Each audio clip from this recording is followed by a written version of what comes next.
No one really knows for sure Elevate, Elevate, Elohim, Chaim, but this is the Missouri we live by. I've been doing this shit 1, 2, 3 days, 123 days.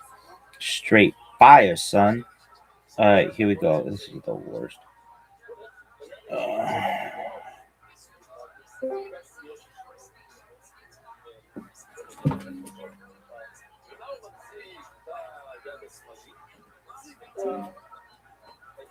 Um, 3761, creation of the world, birth of Adam and Eve, Chava. 3631, 137th son of Adam is born. 3526, 235, Enosh, son of Seth, was born. 3436, 325, Kenan, son of Enosh, was born. 3366, 395, Mahalalel, son of Kenan, was born. Alright, now what? Coffee and Kabbalah, Kabbalah and Coffee. Owner account.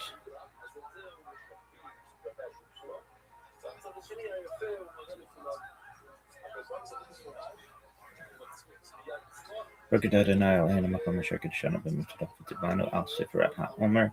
Blessed be Hashem, our God, King of the universe, who has sanctified us with his commandments and commanded us to Berksham Code.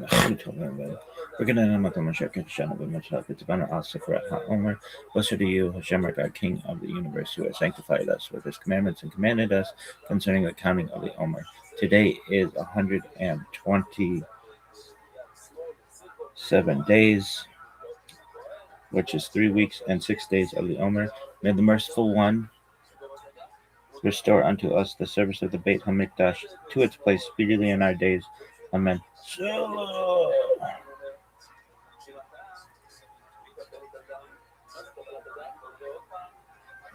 This is the first.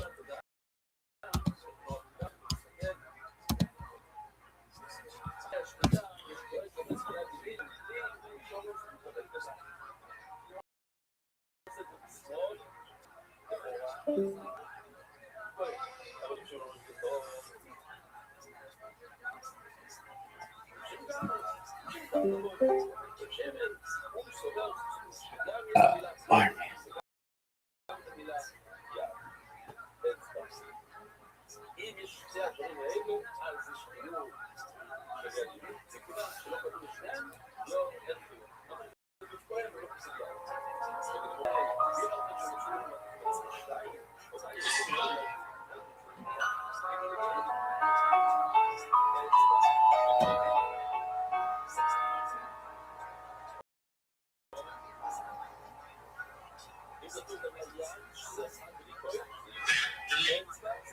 I'm Dr. Justin Sledge, and welcome to Esoterica, where we explore in history, philosophy, and religion.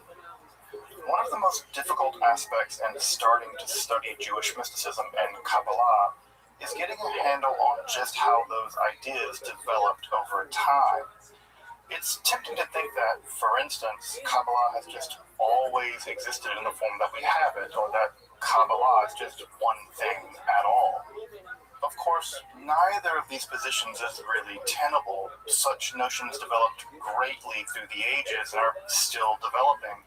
And there are now, and there have always been, numerous mutually exclusive schools of Jewish mysticism and Kabbalah. This class is meant to serve as an introduction to Jewish mysticism and Kabbalah from the point of view of its incredibly complex development from the prophets of ancient Israel and to the rise of modern Hasidism in the 18th century.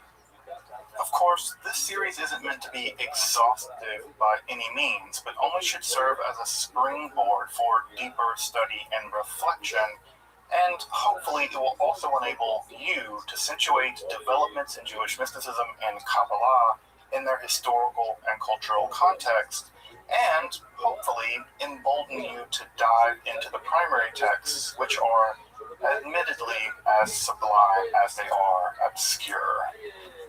Let me express my gratitude to Congregation Tchia for allowing these lectures to reach a large audience here on Esoterica.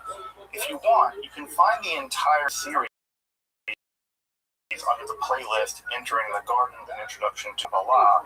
I'll be uploading them over the next few weeks, or if you find these episodes after autumn of 2021 and you want to watch the entire series, you can find them in that playlist. If you find this series on Kabbalah interesting, I'd hope you check out my other content on topics in esotericism and perhaps consider supporting the production of scholarly topics in occultism and hermetic philosophy by joining my Patreon or perhaps with a one-time donation. You can find those links below, and I really appreciate your consideration. Now, let's enter the Garden of and Kabbalah. Welcome back. Let's just jump right in, right? So the first thing we should do is do a bit of a recap on apocalyptic Judaism, just so that we can all be on the same page going forward. As I mentioned in the previous lecture, apocalyptic Judaism really emerged in the turmoil of the period after the Babylonian conquest in 586 BCE, and then really taking its form in the period after the Judahites are allowed to return to their homeland beginning in 537 BCE. And it's in the subsequent aftermath of that turmoil that what we have is a big theological shift in how the ancient Israelites understood their relationship to their God. As you may remember, the older, more prophetic literature said that if the Israelites don't keep their part of the bargain, God's going to wipe them out.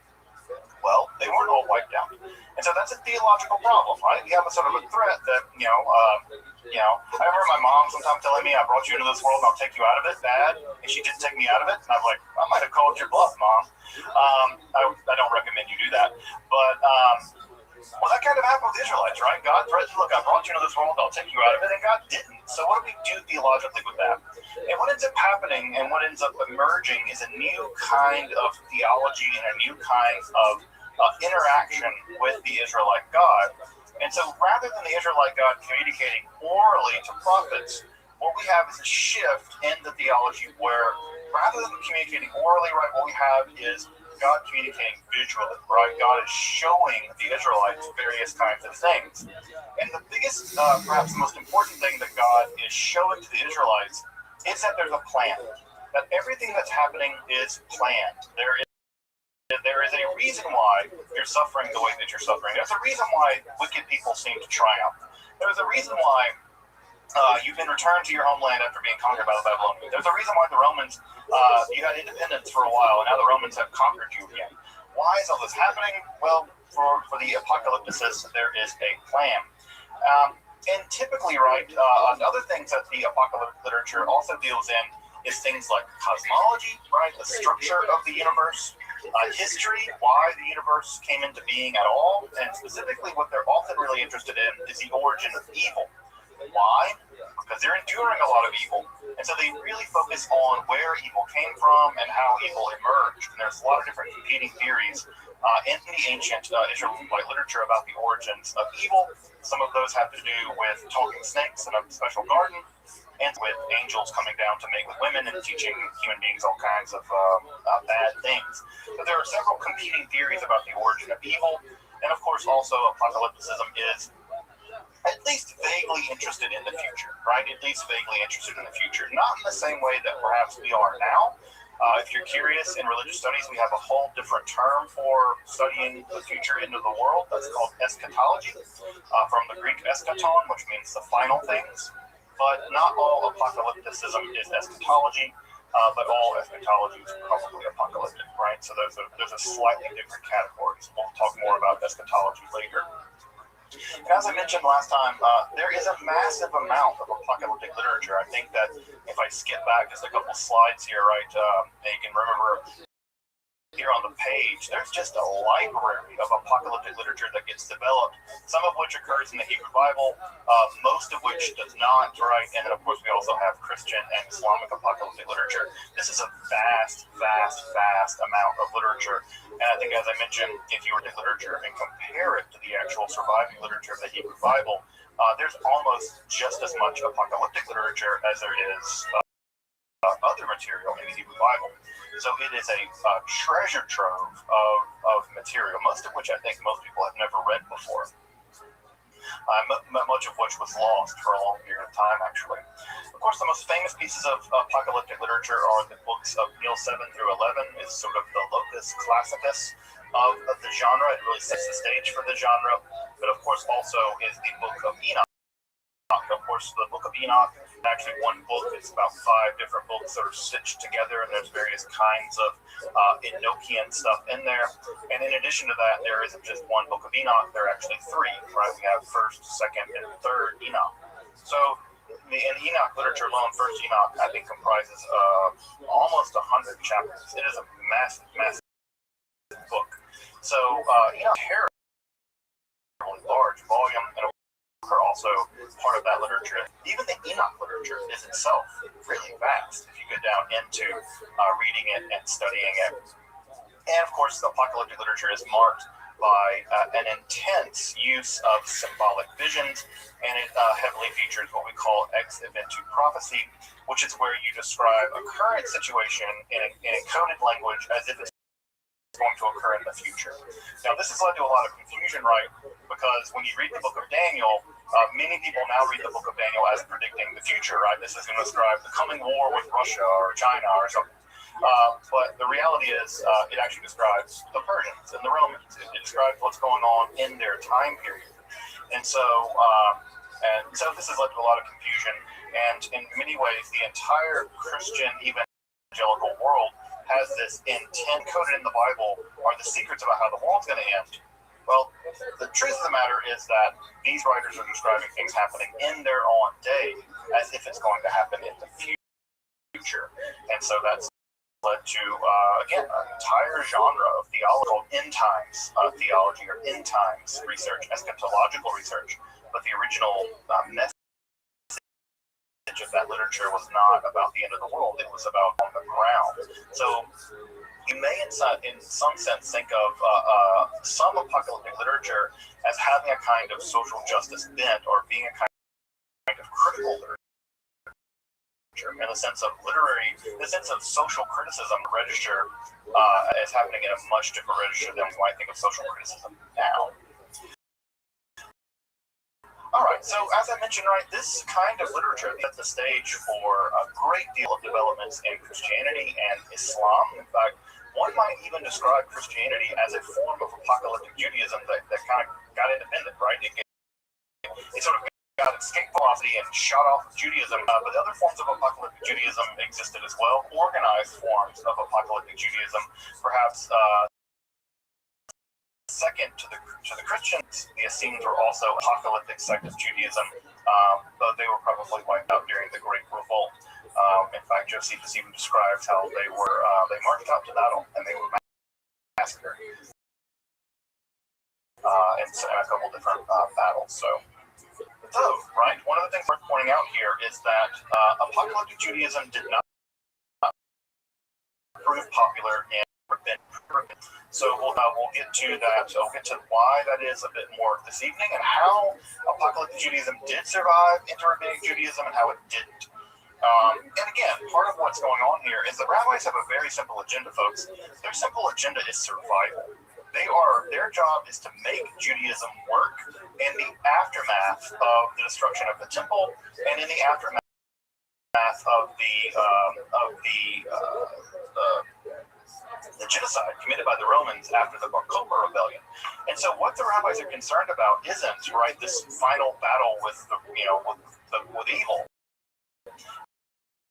They're really concerned with how do you cook kosher.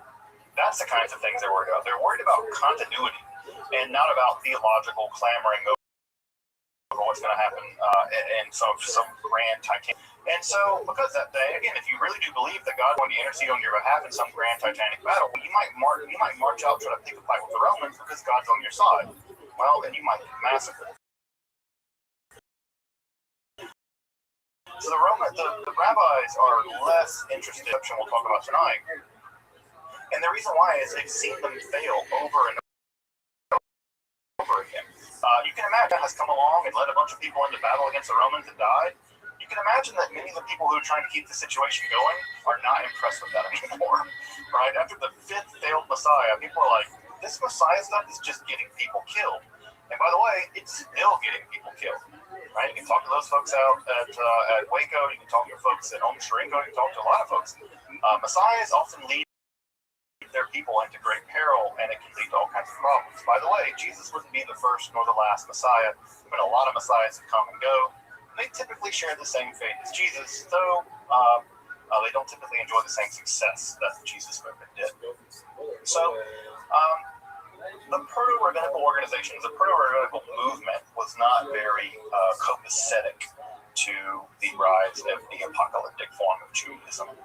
So again, here, put them over there in the chat. I'll try to get to them toward the end of the lecture. So whether they're wrap-up questions or clarifying questions or digging deeper into whatever. So let's turn to a form of mysticism that did emerge from the apocalyptic mode of Judaism, but did survive in the rabbinical world, right? That did survive into the rabbinical world, and that is going to be Merkabah mysticism, Merkabah chariot mysticism. And we'll clarify a bit more in a minute just what that means and how, well, completely weird it is, because of course it's going to be rather weird.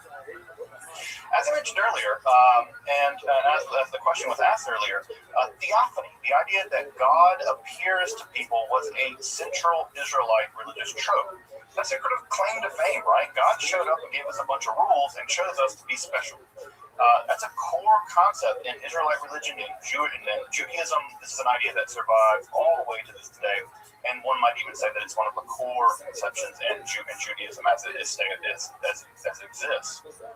So often, as I said, right, God would show up and God would reveal, sometimes through an intermediary, various kinds of information, various kinds of commands, or even God could even make contracts with various people. So God made contracts, for instance, with Abraham, right? Abraham said, or Abram at that time, right, you're going to do this, and I'll do this, and we'll make a deal, right? We'll make a brief. We will cut a covenant, as it literally says in Hebrew. And so God makes these various covenants with these various people, or peoples, in the case of the collective Israelite state. And so this idea that God could show up to you, or show up to us, was an idea that was very common in ancient Israelite worldview. Now, what's going to change, right? What's going to change is that visual contact with God typically is God coming to you, right? God revealing things to you. What's going to change in the apocalyptic mode of Judaism is that you're going to go to God. God's going to take you up into the heavens. An angel is going to escort you into the heavens and show you around the heavens, or show you around the cosmos, show you around the throne of God, show you the underworld even, right? Enoch even gets tours of the underworld, the bad place you don't want to go when you die. And so there's a shift in the apocalyptic. Rather than God showing you, right, you get to go to God. And that motion where rather than prophets being told things as if they're sort of passive reporting it, rather than go on journeys, that's going to be one of the big shifts in the apocalyptic literature. And of course, the main two events in which this happens in the literature, at least in the biblical literature, are Isaiah and Ezekiel. And those two theophanies, the theophany of Isaiah and Isaiah 6, and the theophany in Ezekiel, are going to be the two big prototypes for how this is going to go down. What I should also mention, by the way, is that the angels, or the various other supernatural beings that are often seen by the apocalypticist or the prophet, are not the angels that you're probably used to. I know most of you probably have in mind the more Renaissance version of the angel. That is to say, it's a roughly humanoid, sometimes even baby-looking creature with wings, right?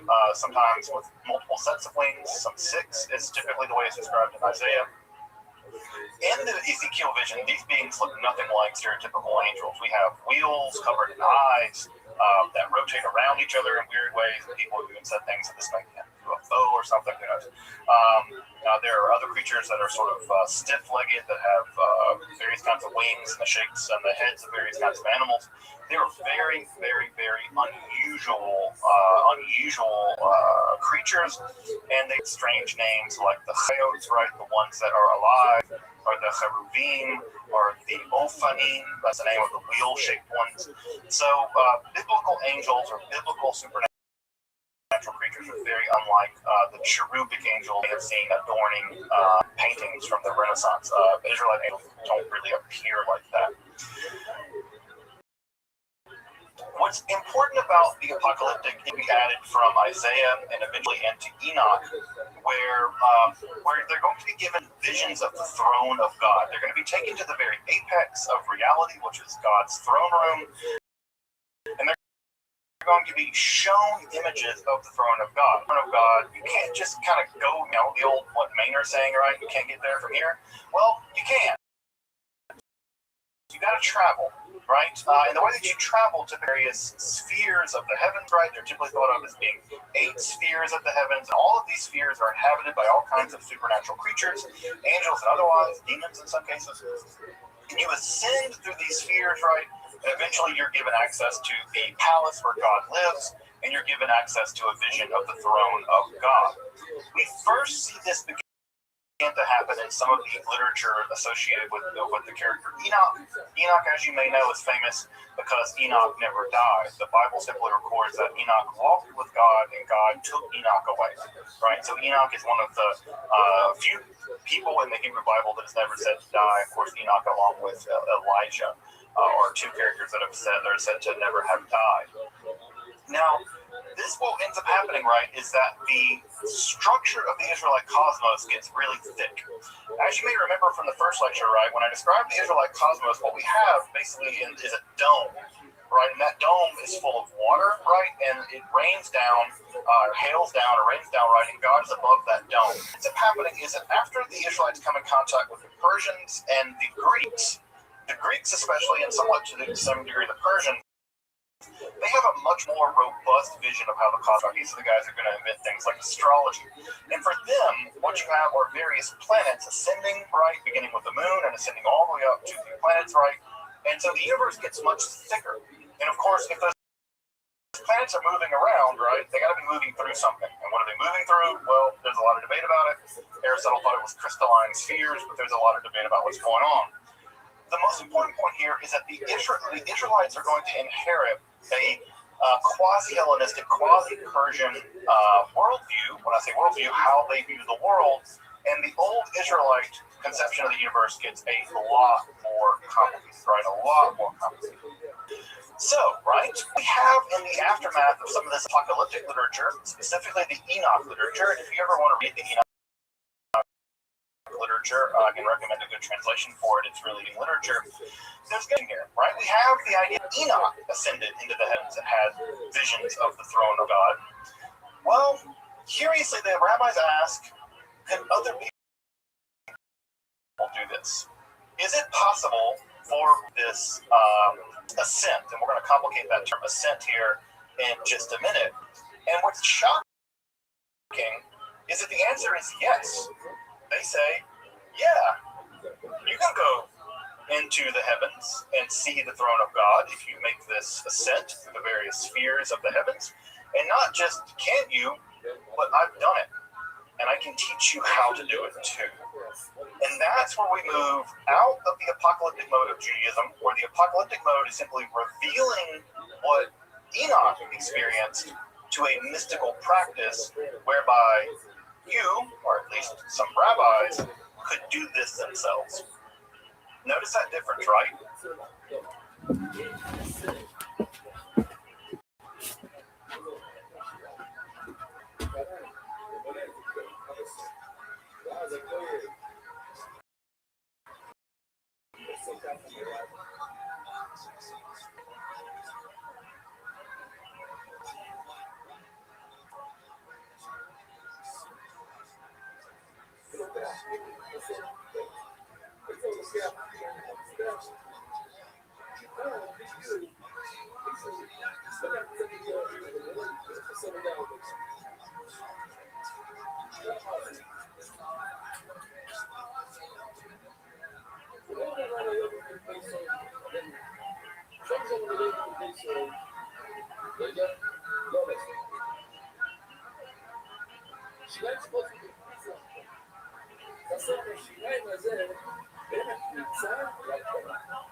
One is literature, the other is mystical practice.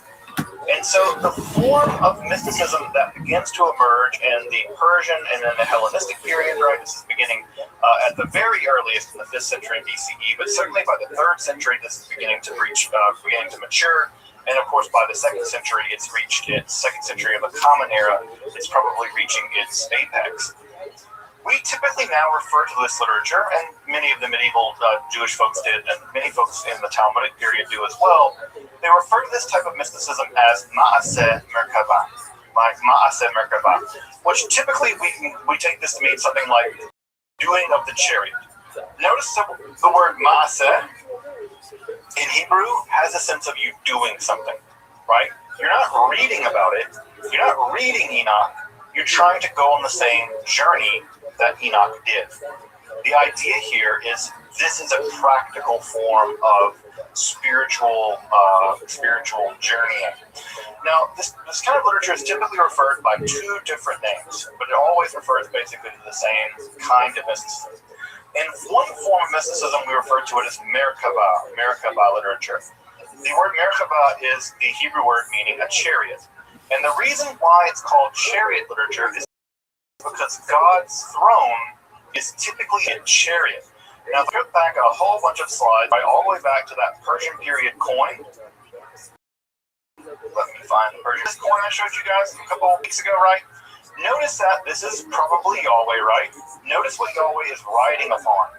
It's a chariot, right? And it has a wings, right? It's not being pulled by horses or whatever. It's a horseless chariot, right? God has a Tesla or whatever, right? So anyway, God is being pulled on a chariot here, right? And this is a wing. So the theme here is that mystics are attempting to go into the throne room of God and have a vision of the divine chariot, God's throne. It's kind of convenient that your throne is also a chariot because you can get around, I guess. The other name for this form of mysticism is Hechalot literature, a temple, but it can also mean a palace. And so the Hechalot literature focuses on the journey, not the destination. Right? It's all about which one you want to focus on here. The destination, the throne of God, or the journey, the palaces of God. What we get in this literature, this Hechalot literature, is very complicated descriptions of the various chambers or palaces that must go through in order to get to the throne room of God. Because again, imagine that this is a king living in a kind of palace. Well, you just don't go into one room. God doesn't live in a one-bedroom efficiency in Brooklyn. Right? God lives in the big. You have to go from the palace to the inner, to the inner, to the inner, to the inner, and eventually you reach the innermost layer, the inner sanctum, where God's throne is. And so you have to pass various palaces. Now, that's not easy. And the reason why it's not easy is that these various palaces are occupied by all kinds of angelic beings who don't want you there. They're not just divine, sinful, whatever, should be hanging out here. And so what we get in the palace literature is that these hostile, often military-like angels have various kinds of ways of making sure that you don't pass through the various palaces without very complicated passwords, without very complicated seals. These seals would be represented by various kinds of divine names for these angels, and also you need to know the various names of the angels in order to address them properly. So you have to know their name, you have to know their seal codes, you have to know all kinds of things in order to bypass these various kinds of angels. Some like secret codes almost. So you need to know that information, otherwise otherwise the angel will kill you. And in fact, there are even safe cases in some of the literature where the text will say, no, this is the wrong passcode. Like, this passcode is not the right passcode.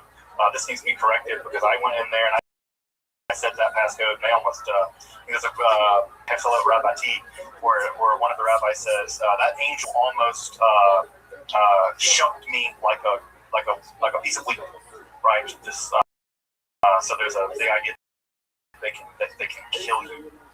Of course, the ultimately results in the vision of the divine throne, which is results often in a kind of ecstatic experience.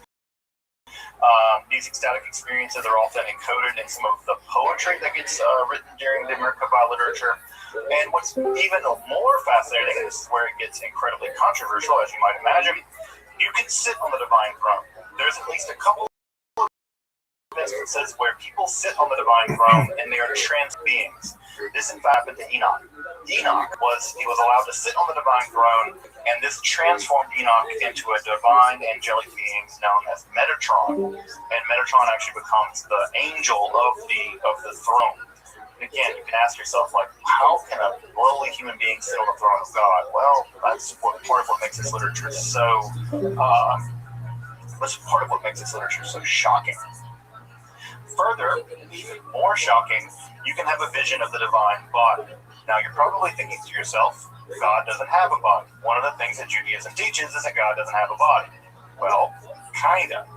God in this literature does have a body, and God's body can be measured. God's body can be measured. And typically the subform of Merkabah literature is called Shiur Koma, which in Hebrew or Aramaic actually means something like the measurement of the body, or the measurement of the vastness, or the measurement of the heights. And so what happens in this literature is that you're given a glimpse of God, and you're allowed to measure the body of God and meditate on the dimensions of the divine body. I'll show you an example of what that looks like in just a moment. So this form of mysticism is genuinely weird. What we have often are phenomenological reports, which is to say we have the mystics who actually give us a report of what they experienced. We have advice from other mystics actually telling other mystics how to do this and how not to do this. We have mystical advice entering into this, including some idea of the kind of techniques that they may have used in order to induce these visions. And there's also a great deal of literary flair. These documents are very well written. They are intentionally trying to be perhaps provocative.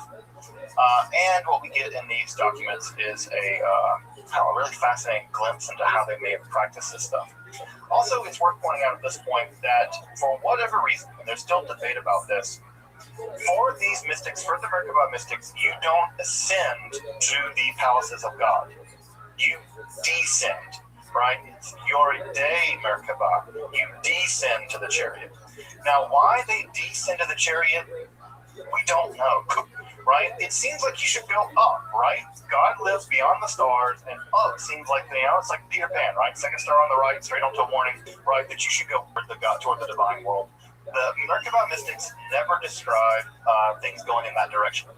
You always descend into the chariot.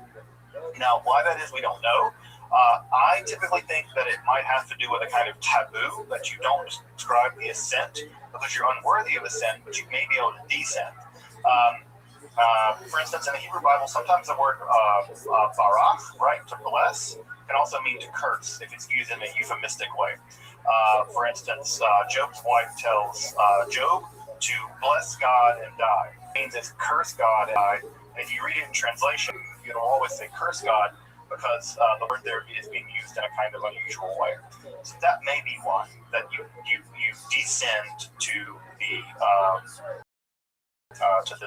throne descending, but we don't know why they chose to describe it as a descent and not an ascent. Just to give you some idea of the main texts of the Hechalot or Merkabah literature, First Enoch is often described as is typically described as an apocalyptic piece of literature, but it heavily features into the Merkabah literature along with the visions of Isaiah and the visions of Ezekiel. Those become the groundwork for the kind of later, very Baroque visions that we'll get in the Merkabah literature.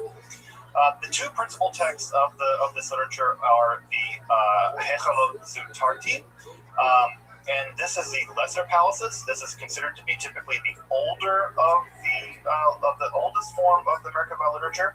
It's a relatively short text, and it has to do with the descent of Rabbi Akiva. We have the Hechalot Rabbati, which is the longest text of the Hechalot literature. This describes the descent of Rabbi Ishmael. Both of these rabbis lived in the 2nd century of the Common Era.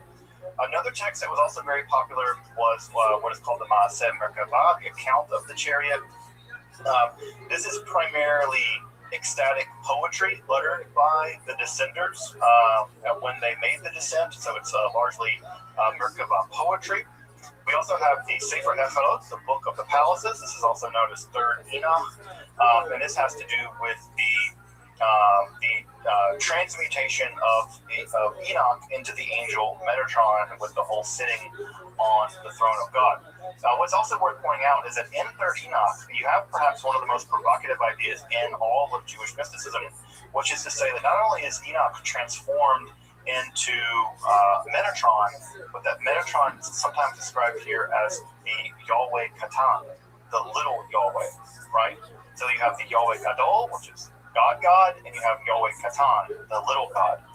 Now, the idea that there could be two gods is going to prove to be very, very dangerous and heretical idea in Judaism, but this idea was in the air during the Merkabah mystics, and so even Merkabah mysticism at some level challenge straightforward ideas of monotheism, which we take to be so sacrosanct in Judaism.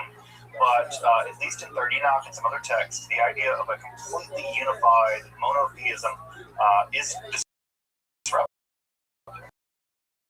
Right? It's disruptive. And there's some Trinity, as some may have emerged in conversation with some of this idea that there is a greater God, a lower God, and things like that. Again, basic assumptions you make about Judaism are disrupted by some of these mystical ideas, one of which is that there is a lesser Hashem, a lesser Yahweh, and that idea is, I think, very, very shocking for many people. And again, also I mentioned this text, Shiur Koma, and Shiur Koma is a separate piece of literature, in which, as I mentioned, right, describes the various dimensions of the divine body, and it's called the Parasat. We'll talk more about that in just a minute. I'll give you an example of what that looks like from the Shiur Koma. This form of mysticism seems to have hit its apex right around the 2nd century, right around the 2nd century, sometime in the middle of the season. Now, why, we don't know. Why that time period? That's the direct aftermath, or right at the time period of the rebellion. As you may know, Rabbi Akiva was martyred during the rebellion. Rabbi Ishmael lived around the same time. Why then? Well, perhaps people were very desperate. People wanted to have, people felt very abandoned, or descending into the throne room of God allowed perhaps them to connect with God in a new way. It's not clear, but that's when the form seems to its apex, although it seems to have been practiced all the way into the Middle Ages, and there are Hechalot texts that are actually absorbed into Kabbalah. So Kabbalah will absorb a lot of these texts, and they will survive into this literature. Just FYI, we have about 50 manuscripts of this literature that have survived from antiquity, all dating back all the way back to the Cairo of Giza. So we have a lot of this literature, right? A lot of this, which again, typically, right, we take whatever survived, and that gives us some sense of how popular something was. 50 manuscripts is not nothing, right? No, they're not all complete. They're not all in great shape. But the fact that there are 50 of these manuscripts that have survived, some of which survived all the way from Palestine or Babylon, they were moved across North Africa, they were absorbed into the European context. That shows you that this literature is being copied, it's being appreciated, it's being admired, but it's really fascinating. It's really fascinating to survive so many manuscripts. We think that the way this literature was formed, and this is a going theory right now, most literature, by the way, I should also mention, is in Aramaic, not in Hebrew, which means that it was also being written in the vernacular at the time. This is literature not meant, literature meant to be read in the vernacular. What we think happened is that there are smaller phenomenological units. Phenomenology is the $4 word that means experience, right? These people are having experiences, they're recording those experiences. Those experiences are what we call microforms. They're just very small snippets of discrete mystical experiences, and it seems like there are schools of mystics having these experiences. So I might go to the first heaven, you might go to the fourth heaven, right? I might go to the third one, you might go to the second chamber of the fourth heaven. And over time, what ends up happening is that all of these various microforms get stitched together into what we call macroforms, much longer documents, in which narrative sections are kind of stitched into these microforms to form these larger narrative structures. And at some point, this got systematized, and we can see the systematization process happening in some of these texts, where the are very systematically described as having various kinds of chambers, various kinds of angels, and we know exactly how many angels are there and how many they're organized very much like an army. In fact, they're organized very much like the Roman army. That the writers of texts are imagining a kind of powerful army existing in the sky or existing in the divine realm, and it mirrors very closely. By the way, also helps us to date some of this material because, of course, the Romans only existed during a certain time period. So what we get are these microforms, right, which are probably the result of mystical experiences. Those are stitched to schools of mysticism, and then those are filled out in a more literary way in the text that we have now, are those final literary forms in the form of the Hechla Zatarti or the Hechla Rabbati. So we're fairly confident, the leading scholars in the field of this material are fairly confident that this literature is downstream of actual mystical experiences held in various schools of mysticism that are produced in a literary way over the course perhaps of several centuries. And as I mentioned, what we have in this literature are accounts of heavenly journeys, or accounts of journeys through the divine realm. And in these texts, we have very complicated passcodes. So many of these passcodes are angelic names that we don't understand. They're very long strings of characters in the Hebrew alphabet. We don't know what these texts mean, what these names mean. They don't look like typical angelic names. And so we have these angelic names, right? So you would descend into a palace. There'd be an angel guarding the door. You would address that angel by their name, and the fact that you knew that angelic name meant that they might let you into the room, and then you could pass to another level, right? And then you would encounter several other angels, and you have to know various kinds of secret codes, or it's like sort of like divine espionage or something. So you would need to know several secret codes, and eventually an enormous mass of literature developed of just code books of various angels, where they live in the divine realm, how to bypass them, what you might need to bring them, because you might not be enough to know their name. You might need to bring them things, or give them seals, or show them sort of various quasi-magical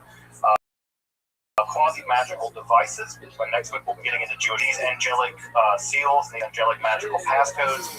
And what you would do is you would bypass these very fearsome angelic guardians, then you would have visions of various aspects of the divine world, and this would almost always result in a mystical vision. And downstream of that mystical vision, there would be a poem written, right, describing what you saw. So most of this literature is sections describing the structure of the divine world, lots of passcodes and angelic names, and then hymns, right, describing what they saw, what they experienced, etc. So there's a lot of hymns and things in this. By the way, some of these hymns have actually survived into the Orthodox liturgy, especially around the high holidays. So if you've ever been to a Rosh Hashanah service or a Yom Kippur service, in the traditional liturgy, there are survivals of these hymns, these Merkavah hymns in there, and you might immediately know why, right? Because think about what's happening in Yom Kippur, right? You are literally at the gates of the divine palace, and your prayers are entering the gates of the divine palace, and it has a very Merkavah feel to it, if you want to frame it that way, which I think would be a cool way of framing one's Yom Kippur experience as kind of approaching the gates of the divine realm and kind of, being threatened, right? It's terrifying. God can judge you. God can kill you. God's just figuring out what's going to happen. So it has a very kind of Merkavah feel to it. I can pull some of those hymns up maybe next time. The most famous example of one of these hymns, that are one of the most famous examples of one of these stories that we have of the Merkabah mystics, is the account of the four that entered the Pardes. So Pardes, and this is actually where the name of this class comes from, right? Pardes means something like orchard. And what ends up happening is this tale found for us in the Babylonian Talmud, and it's actually found in several other places earlier in the Babylonian Talmud. But typically the most famous version is found in Babylonian Talmud Tractate Chagiga. There's a lot of strange things in Tractate Chagiga. It's about the holidays, the Chagim, and it's found at section 14b. What we have here is an account of four different rabbis from the 2nd century going into what is called the Pardes. The Pardes is a kind of orchard outside of the temple, right, or outside of the palace. And you can imagine, like, it's like the garden of God. They go into the garden, and what ends up happening is that Akiva, Rabbi Akiva, who's a is a typical hero in this form of mysticism, warns them that they're going to go into this garden and they're going to see an illusion, right? They're going to see pure marble, but it's going to look like water. And when you see the illusion of the marble, do not say it's water, because you can't be wrong, right? It's a kind of maybe it's even like a booby trap or something that will weed out the weak or weed out the unrighteous when they enter into the palace. Now again, already in this piece of literature, Akiva's done this already. He's been there. He has an experience of seeing it and thinking to himself, maybe that's water. No, it's not. It's actually pure marble. And if he would have gotten it wrong, he could have suffered this fate as well. Well, what we're told in the story is that four of them go into the Pardes, and only three of them, or only one of them really emerges successfully. One of them dies, right? One of them actually says water, and it dies. He's stricken dead. One goes insane. In fact, the phrase in Aramaic is he went outside. Ben Zoma went outside. And we have other accounts in the Talmud where Ben Zoma doesn't behave normally after this. There's a situation where one of his teachers comes near him, and in tradition, you're supposed to stand up when one of your teachers comes near you, and Ben Zoma didn't. And they say, what's wrong with Ben Zoma? Right? And he never came back. He's had some kind of internal mental trauma, and he's never returned from this experience. Even worse in some ways is the poor fate of Elisha ben Abuya. Elisha ben Abuya is a very famous rabbi of the 2nd century. What ends up happening is that Abuya actually bypasses the water illusion and makes it into the throne room of God. He was a very, very advanced mystic, and he was able to make it all the way into the throne room of God. But what he sees there disturbs him. He sees a being sitting on the throne of God. Now, from Isaiah, we know that there is no forward, there is no backwards, there is no up, and there is no sitting in God. God doesn't sit. Well, Elisha sees this being, Metatron, this angel, sitting on the throne of God. And what does Elisha declare? There are two powers in heaven.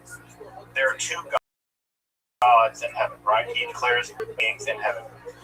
Well, when he declares this two beings in heaven business, this is, for the rabbis at least, the most catastrophic heresy he could have committed. In fact, the phrase is he mutilated the shoots, or he severed the reeds. And this becomes a euphemism for committing heresy in Judaism. And all the stories about Elisha ben Abuya, many of which will refer to him simply as Acher, the other one. They don't want him anymore. He's become sick. And there are all kinds of stories in the Talmudic literature where the Acher, Elisha ben Abuya, doesn't even try to perform Jewish law anymore because he knows he's condemned. He knows that he will never get into the world to come. In fact, when it says that when he died, smoke rose out of his grave, he was already being punished in his grave in the afterlife. So he was punished already. What's interesting in Talmud is that Metatron, remember the angel that was actually sitting on the throne of God, the angel of God whipped, right? He's actually given the lashes. And the phrase for the lashes is pulse de nora. He's given lashes of fire.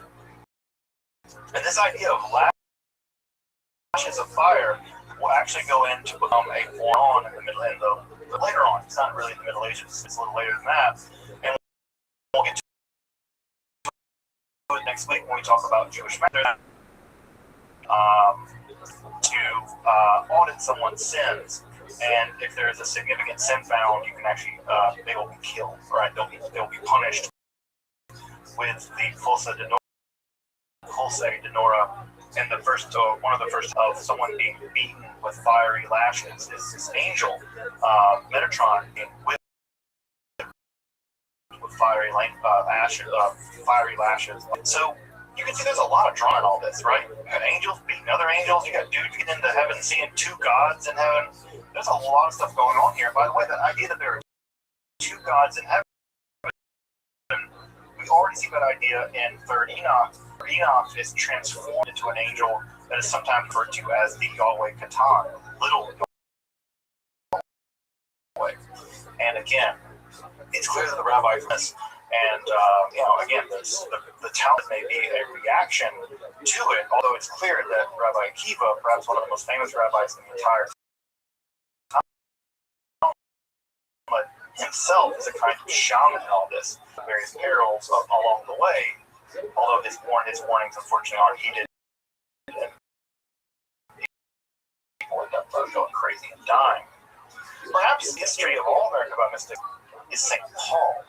St. Paul in the New Testament, in a very oblique way, in 2 Corinthians, he actually says he knew a guy who 14 years ago was raptured up. This is a pretty clear reference to some kind of Merkabah literature, or some kind of Merkabah practice. And so it seems that Paul, him a guy, he's almost certainly referring to himself, it seems like Paul may have been some kind of Merkabah practitioner, and it may vision of the resurrected Jesus, right, on the road to Damascus. It may have been part of some kind of Merkabah experience, right? That he's seeing something. And so, if it's the case, seeing various kinds of things, he's going to these various heavens. He may himself been a practitioner of this form of mysticism, and it perhaps, if a very famous rabbi can see two powers in heaven, it's not that unsurprising that Paul would have thought perhaps what he was seeing, the resurrected Jesus, was also a kind of God too, right? That we have two gods, right? We have Jesus, the divine Jesus, as Christ, and we have the Father, right? That's two powers in heaven later as well, of course. But this idea of two powers in heaven is already percolating at some level in rabbinical Judaism, and that when we see the notions of that Christ could be God and the Father could be God, this idea is not so out of the wheelhouse of what was possible, right? Now, I say possible, I don't say acceptable, because the rabbis clearly had problems with that, but it's at least in the wheelhouse of the literature at the time, right? It's at least in the wheelhouse of the literature at the time. Now, as I mentioned, right, earlier on, perhaps most shocking, and I think I would say most shocking, perhaps the most shocking form of mysticism ever to emerge in Judaism is this business of the Shiur Koma literature, where in some accounts, right, you're given a vision of the divine throne, and you kind of have an ecstatic prayer. You utter an ecstatic, you have this vision, and you utter an ecstatic hymn or prayer or song, and that's how many of the texts end. In some texts, you sit on the divine throne, and you're transformed into an angel. By the way, Paul almost always talks about being transformed into what he calls a tsuke somatic, right? A spiritual body. That when you are believe in Christ, you will be transformed into a spiritual body. Again, these ideas aren't foreign to Judaism. Paul just takes them in a direction that would have been a little alarming to many rabbinical people at the time. But something like that also happens in the Merkabah literature, where your body is transformed into a kind of spiritual body, and that's exactly what happens with Enoch. And another version of what sort of the final outcome of all this is that you're given the ability to measure the divine body, where you're given the ability to measure the divine body in a Persian unit called the parasang. Now, they picked the parasang because the typical unit of measurement in the Israelite world was the cubit. And as you may know, right, the cubit goes from the tip of your elbow to the tip of your fingers, right? And you measured things in cubit. And typically that was standardized by measuring the cubit of the king, and that became the official cubit, at least until that king died. Well, the parasong was a much larger unit of measurement, and it was about, we would say about 3.5 miles, right? So about 3.5 miles. What we get in the Shiur Koma literature are measurements of the divine body, along with the mystical or perhaps magical names of the various parts of God's body.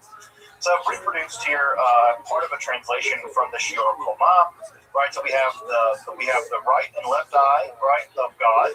We have the names of God's right eye, right. So we have the names of God's right eye. We have the other names of God's left eye. Now you might be curious about why we have it spelled AZRYYH. That's because we have in the Hebrew text, right, it'll be Aleph, Zion, Resh, Yod, Yod, Hey. Right now, you might be asking, well, why didn't you translate it out? Well, the simple answer is we have no idea what these words mean. They're not Hebrew words. They're not Aramaic words. They're some kind of unusual, mystical word that we're not quite sure what they mean. Now, what's important about that is that next week, when we begin to talk about Jewish magic, we're going to see something very similar happen in Greco-Egyptian magic. There are going to be long strings of words that aren't Greek, they're not Egyptian, they're not Hebrew, but they are said to have magical power.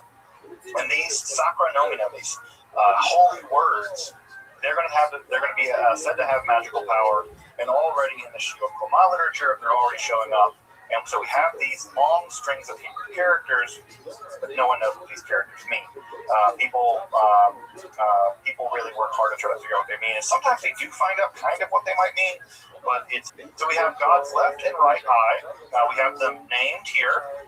We have here a couple different names for the different manuscripts, right? So we have the left eye, right? It's called this, and there are sparks that issue from them, right? And that gives light to all creatures. So we now know that light emerges from God's eyes, and that is where light comes from. It comes from the eyes of God. So we have the white of God's eye, right? So the white part of your eye, we have the name Brit. And so we also have some measurements here, right? So the white of God's eye measures 10,002 parasangs. That's a huge number. Well, you can do the math there to figure out how big God's eye is, but you're talking about tens of thousands of parasangs long, and if you do the math there, right, you're getting tens of thousands, maybe hundreds of thousands of miles. That's how big God's eye is said to be. The distance between God's right shoulder and God's left shoulder is 16,000, 10,000 parasangs. So again, an enormous number. The right shoulder has a name, the left shoulder has a name. It also has another name, right? And you can see that there are alternate readings here. The text goes on and on and on like this. God's beard, I think it's 10,000 something parasangs long, if you're curious. The distance between God's eyebrows is given, right? The distance between God's nostrils is given. The distance of God's fingers, which are unusually long, are actually given as well. I taught a Jewish mysticism class at an art college once, which is great because art students they're weird, they're great. But one of the things that one of the students did was actually go into CAD design program and actually mapped out what God's body looks like. And what's weird is that God's head is really, really big, and God's arms are kind of weirdly short, and God's fingers are really, really long, and God's trunk is small, but God's legs are really long. So you get this really creepy looking creature.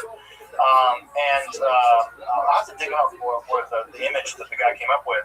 But what he did was he compiled every single one and tried to make it so that God, and God's eyes are really big, right? God's eyes are really big. And shockingly enough, right, have you ever seen the stereotypical picture of like a gray alien? It kind of looks like that, right? Of course, that's Christopher the middle of all the alien people, alien conspiracy theory people, whatever. But it is weird. It is weird. And so text goes on for pages and pages and pages of this stuff, right? With all kinds of dimensions of God's body. Now, when this literature was published back in, we don't know exactly when it was published, but when it begins to emerge and we find it into the Middle Ages, one of the probably people that's reading this and thinking to themselves, this is terrible, is Maimonides. There's a great argument that the Guide to Reflect, if you've ever had that's the right word, the pleasure or the punishment of having to read the Guide to Reflect, right? Because it's just as likely to perplex you than help you. One of the things that's true about it is that one of the main theses of the God complex is that God does not have a body. And that what Maimonides does for the vast majority of that book is spend time going through every single metaphor of God's body. God's hand, God's eyes, God's legs, God's hair, whatever. And Maimonides goes through every single time the Bible describes God as having a body and shows that it's not to be taken literally, it's to be taken metaphorically. It's possible, and I think likely Menachem Kellner has written a book about this, will use that at least in part, the most important piece of Jewish philosophy ever written was written back Merkava mysticism and Shior Kulma mysticism. Now that's high praise, right? There's no higher form of praise than parody or criticism. Because if people are criticizing you, that means that they're taking you seriously, at least at some level, they're paying attention to you. And it seems that Maimonides, at least in part, is writing the Guide to the Perplexed as an argument against this form of mysticism. Now, what's worth pointing out here, right? What's really worth pointing out here is that this form of mysticism lasted for hundreds of years. We'll talk about that more in a minute.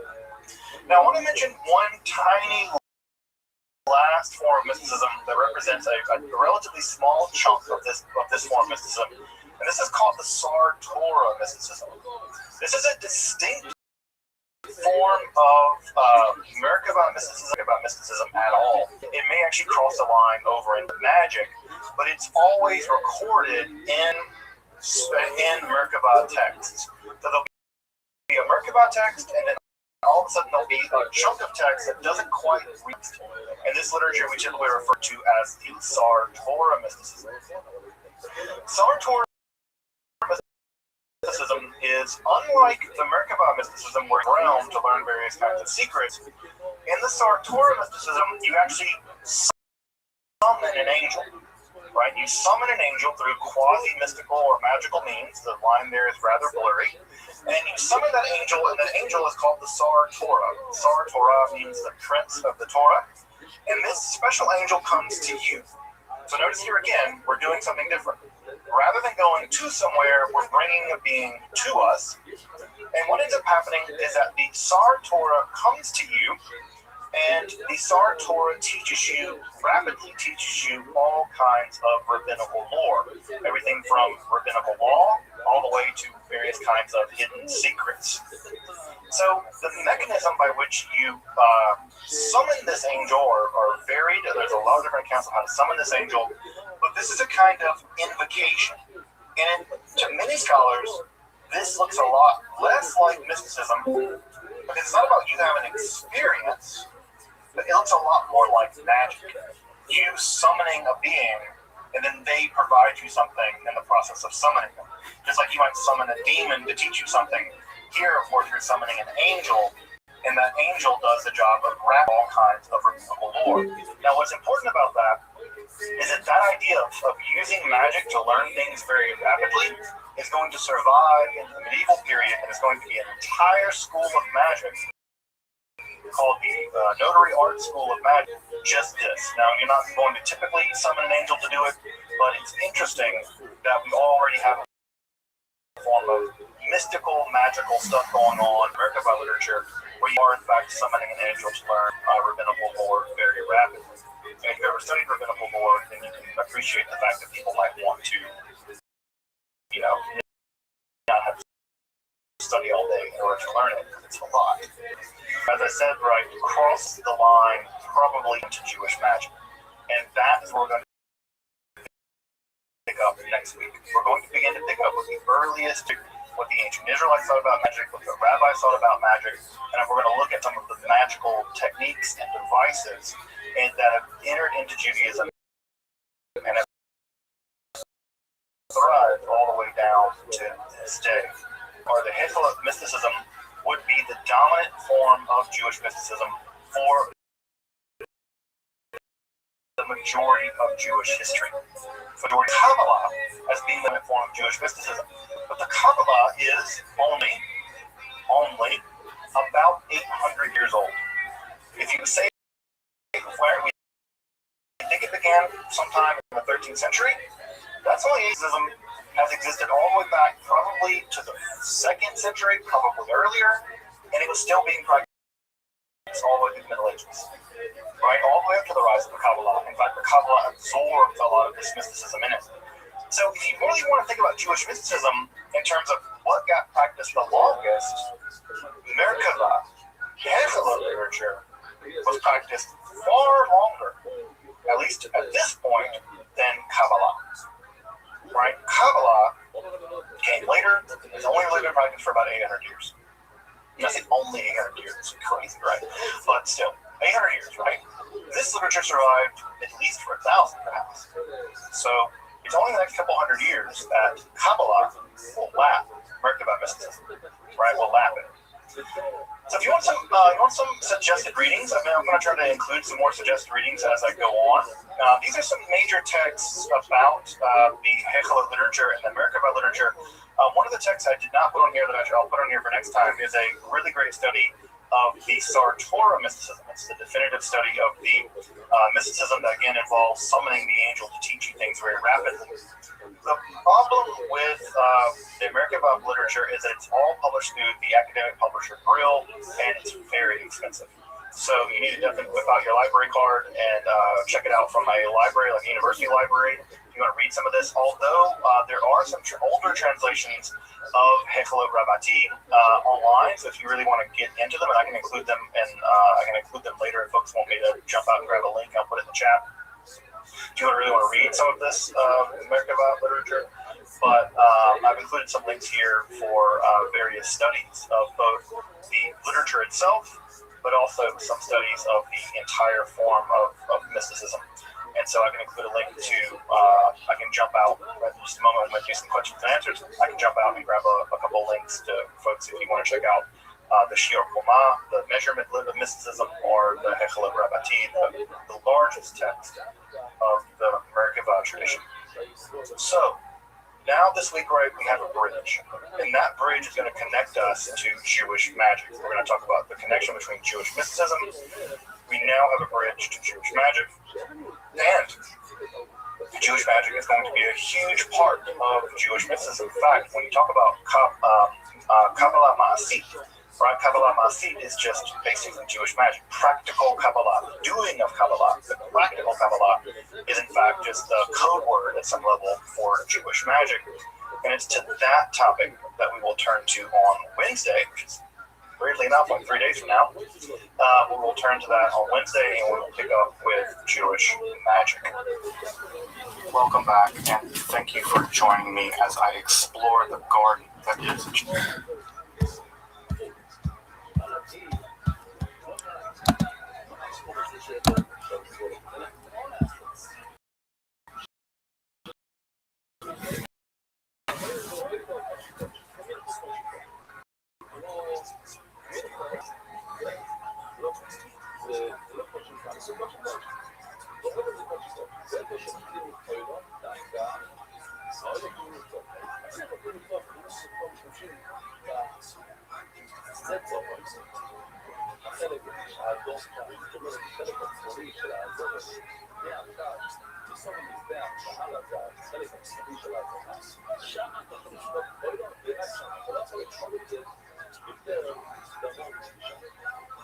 Below is a revised publication ready Harvard.